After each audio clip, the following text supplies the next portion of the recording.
discovery that unfolded not over months of careful investigation, but in 72 hours. 72 hours that changed the calculus of this war. 72 hours that exposed vulnerabilities Moscow never intended to reveal. 72 hours that triggered a response so devastating Russian commanders are still scrambling to assess the damage.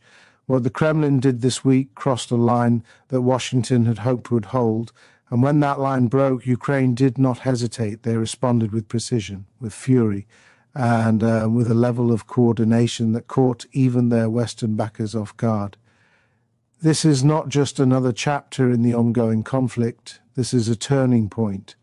And tonight, we're going to walk you through every detail of what happened, what the CIA discovered, and why Ukraine's response has Moscow reeling. For weeks now, there had been signals, not from official Kremlin statements, not from formal diplomatic channels, just signals that Russia was preparing something unprecedented. Moscow has been aggressive, yes, but they have been calculated in their aggression. Their moves have followed a certain logic, a pattern, almost a rhythm. Every escalation has come with a purpose. Every provocation has been measured against potential consequences. But what set off alarm bells in Langley this month was that the rhythm went silent. Intelligence officers who monitor Russian military communications know the indicators, the chatter between command posts and forward units, the movement of specialized equipment towards staging areas, the rotation of high-value personnel into sensitive positions, the sudden increase in encrypted traffic across secure networks. All of that went quiet, and whenever Moscow goes quiet, it means something is about to get loud.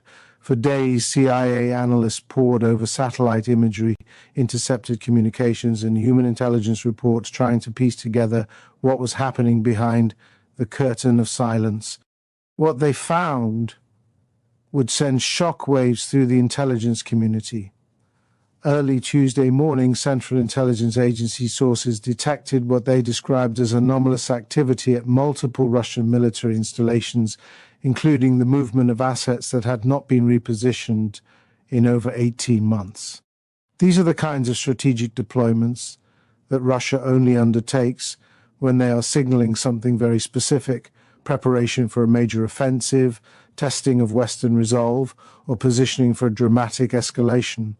American observers didn't know which category this fell into, or whether it fell into all three at once, but what they did know was that Russia was changing its strategic posture. And when a nuclear-armed adversary shifts posture without explanation, even by a small measure, every intelligence agency on the planet pays attention. The CIA's discovery went beyond mere troop movements. According to sources familiar with the intelligence, American satellites detected preparations at facilities associated with Russia's tactical weapons programs, facilities that had remained dormant since the early stages of the conflict. The activity was consistent with what analysts call readiness protocols, the kind of preparations that precede either deployment or demonstration. Neither option was acceptable to Washington. Neither option would go unanswered by Kyiv. The warning issued by CIA Director William Burns through classified channels was not normal. It was not routine. It was not symbolic. It was urgent. Official after official following emergency briefings described Moscow's move as reckless, destabilizing, and perhaps most importantly, potentially irreversible if left unchallenged. Intelligence sources indicated that Russia appeared to be testing whether Western attention had wavered, whether support for Ukraine had softened, whether the moment was right to push boundaries that had previously held. But strategic ambiguity only works if the target hesitates. Ukraine did not. In fact, their response over the past 48 hours was among the most decisive and devastating we've seen since the war began.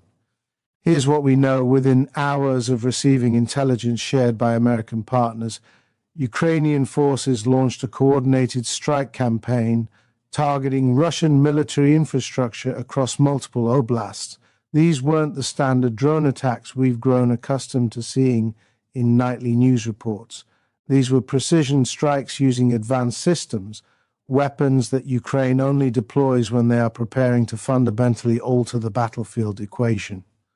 Tonight, multiple sources confirmed that Ukraine launched simultaneous operations on high-value Russian targets, including a command and control facility that had recently been reinforced for what analysts believe was coordination of Moscow's mysterious new operation. Ukrainian forces struck before Russian commanders could implement their planned activities. They hit logistics hubs critical to sustaining frontline operations. They hit communication nodes that linked regional commands to Moscow. They hit staging areas that were likely preparing to support an offensive push in the Donbass. In other words, Ukraine targeted the nervous system of Russia's military planning infrastructure, the components that would have made Moscow's operation functional. This is what made the CIA's warning so urgent. Russia's positioning wasn't just symbolic, it was actionable. It represented the kind of preparation that could fundamentally alter the conflict's trajectory if left unchecked, and Ukraine, understanding that fully, responded with overwhelming force, not recklessly, not impulsively, but strategically. They didn't strike population centers, they didn't target civilian infrastructure, they hit military command posts, they hit weapon storage facilities, they hit the very assets that would have been used against Ukrainian cities and soldiers in the coming weeks. Ukrainian officials have not publicly confirmed all targets, but satellite imagery analyzed by independent observers shows significant damage at no fewer than 7 locations across Russian-controlled territory and within Russia itself. The scope of the operation suggests months of planning combined with real-time intelligence that allowed Ukrainian commanders to strike with surgical accuracy. And here's where the story becomes even more significant. Western intelligence officials now believe that Moscow's latest positioning was designed to test the cohesion of Ukrainian-Western coordination after months of political uncertainty in Washington and European capitals. The Kremlin wanted to see whether Ukraine would blink, whether Western partners would counsel restraint, whether the alliance that has sustained Kyiv's defense was finally showing cracks. But instead, the opposite happened. Ukraine didn't hesitate. They launched a response that was so swift, so comprehensive, that even hardened Kremlin officials noticed. You don't get Moscow's attention easily. They have grown accustomed to Western caution, to diplomatic delays, to the slow grinding of bureaucratic decision-making. But today, Ukraine proved they operate on a different timeline. Senior intelligence analysts speaking with Western media under anonymity described Russia's positioning as strategic probing, a way to gauge responses without committing to irreversible action. But Ukraine proved today that they remain both vigilant and lethal. Their strikes were not only effective, they were timed so precisely that Russian air defense systems were caught completely unprepared. That timing matters because it shows the depth of Ukrainian intelligence penetration into Russian military planning. It shows that Kyiv is not merely reacting to Moscow's moves, they are anticipating them. They are positioning themselves to strike before Russian operations can mature into genuine threats. As reports continued coming in throughout the night, we learned more about the scale of Ukraine's response. Ukrainian Air Force assets carried out strikes deep into Russian-controlled territory, forcing the evacuation of at least 3 command facilities. Special operations units targeted communications infrastructure that had been upgraded in the last several months. Naval drones operating in the Black Sea reportedly struck logistics vessels used by Russia to resupply forces in occupied Crimea. Ground-based rocket systems hit ammunition depots that satellite imagery had identified as unusually active in recent days. This wasn't just a military operation. This wasn't just a proportional response. This was a strategic message. This was a demonstration of capability, and capability demonstration is the one thing Russia has struggled to match since the earliest days of the invasion. For every tactical advance Moscow has made, Ukraine has countered with something that complicates Russian planning and forces costly adaptations. Tonight was no different. Tonight was proof that Ukraine can project power when necessary, absorb intelligence quickly, and act before adversaries expect. Remember, the Kremlin thought the West would lose interest after the first year. They thought European unity would fracture under energy pressure. They thought American political divisions would paralyze support for Ukraine. They thought time was on their side. But tonight, the exact opposite is happening. Western intelligence sharing has become faster and more actionable than ever. Ukrainian military capabilities have evolved beyond what anyone predicted in February 2022, and Moscow's attempts at strategic intimidation are being met with immediate devastating responses. Kremlin's fundamental miscalculation that the democratic world lacks the will for sustained conflict is being exposed with every passing month.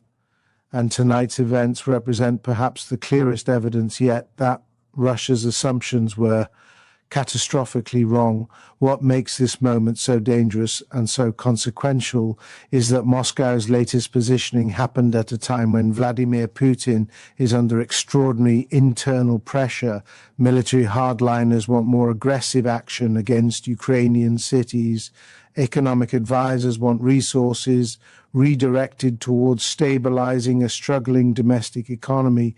Regional commanders want reinforcements that Moscow cannot provide without weakening other fronts. Political allies want visible progress they can point to as justification for continued sacrifice. Putin is balancing these competing demands while managing a war that has lasted far longer, cost far more, and achieved far less than anyone in the Kremlin anticipated. And when leaders in that position make sudden provocative moves, they're not doing it from strength, they're doing it from pressure, they're doing it from vulnerability, they're doing it because internal forces demand action and external constraints limit options. That combination, desperation and limited choices, is precisely what makes this moment so volatile. The CIA's assessment, now circulating among NATO allies, was designed to signal that Washington is not willing to allow Moscow's provocations to go unchallenged. Senior officials said plainly that Russia's recent positioning was inconsistent with any genuine interest in de-escalation. That is diplomatic language for Moscow is testing limits and we are prepared to respond. You don't usually hear that tone from Langley unless something serious is at stake. The intelligence community does not typically make its assessments public, even indirectly. The fact that information about Russian activity is being shared so openly suggests American officials want Moscow to know we see what you're doing and we will not pretend otherwise. Secretary of State officials echoed this message, emphasizing that the United States remains committed to Ukrainian sovereignty and that attempts at intimidation will only strengthen resolve. Meanwhile, Ukrainian President Volodymyr Zelensky addressed his nation in a firm, measured speech tonight. He said, "Ukraine will not be intimidated by shadows or silence. We see what our enemies prepare and we act before they expect." He said, "Tonight, our forces demonstrated that we are not waiting for threats to materialize. We are eliminating them." And he said the world should understand. Ukraine fights not only for its own freedom, but for the principle that aggression cannot succeed. These are not rhetorical flourishes. These are statements from a wartime leader who understands just how high the stakes have become. Zelensky's tone tonight was notably different from addresses in previous months. There was no plea for additional support, no listing of urgent needs. There was confidence, there was resolve. There was the voice of a nation that has learned to fight on its own terms.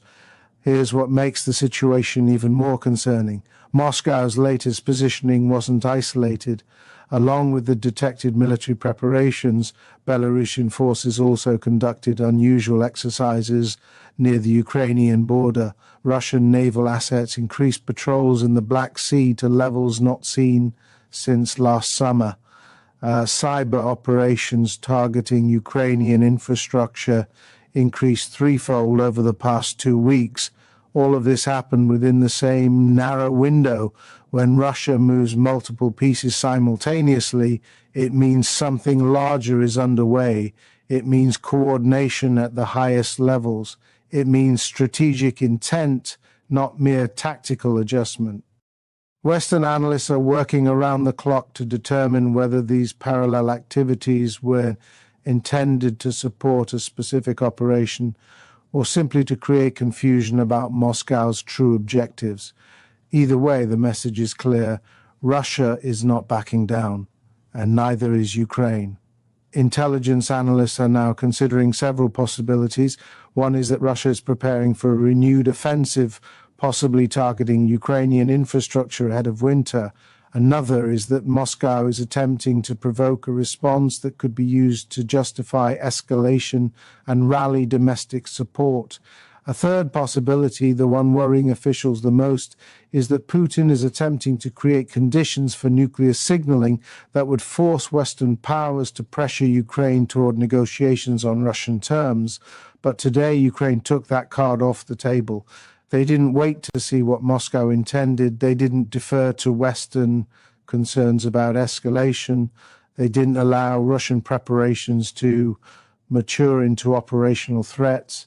They struck first, struck hard, and struck in ways that will take Russia weeks to recover from. What we're watching now is a test of resolve. Moscow wants to see whether sustained pressure can fracture the Ukrainian-Western alliance.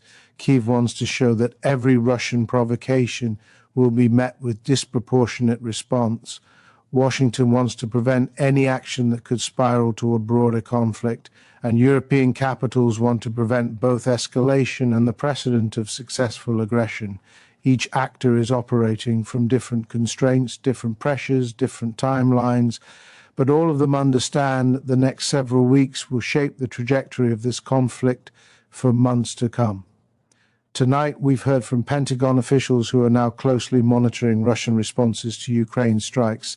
They say there are indications of significant disruption to Russian command and control functions. They say logistics channels have been compromised in ways that will complicate frontline operations. And they say Moscow's decision to position assets so provocatively has likely backfired, exposing vulnerabilities that Ukrainian forces exploited with devastating efficiency. But Russia is not retreating. In fact, Russian state media is already spinning tonight's events as evidence of NATO aggression requiring further response. Ukraine's response today, swift, surgical, and comprehensive, sent a message to Moscow that provocation will not go unanswered. And it sent a message to Washington that Kyiv remains a capable and decisive partner worthy of continued support. As the coming days unfold, we expect more details to emerge about what exactly Russia hoped to achieve with its positioning. But what we do know is that the CIA's warning was timely. It provided Ukrainian commanders with actionable intelligence, it reinforced the value of Western partnership, and it enabled a response that has genuinely set back Russian operational planning. What happens next will depend on what Moscow does in the coming days and weeks. If they choose de-escalation, this moment will be remembered as a successful demonstration of deterrence. If they choose further escalation, Ukraine and its partners have already shown they are prepared. They have shown they are ready to respond. They have shown that aggression has costs. And tonight, for the first time in months, the Kremlin appears to be genuinely uncertain. Moscow is quiet. Too quiet, and when Russia is quiet, it means they are recalculating, it means they are reconsidering assumptions that no longer hold, it means they are choosing their next move very carefully. Because tonight, the Kremlin learned something they should have understood long ago: Ukraine will not break, Western support will not waver, and every attempt at intimidation will be met with action that makes aggression more costly than restraint. This story is far from over, but tonight one thing is clear: the CIA's warning changed the battlefield.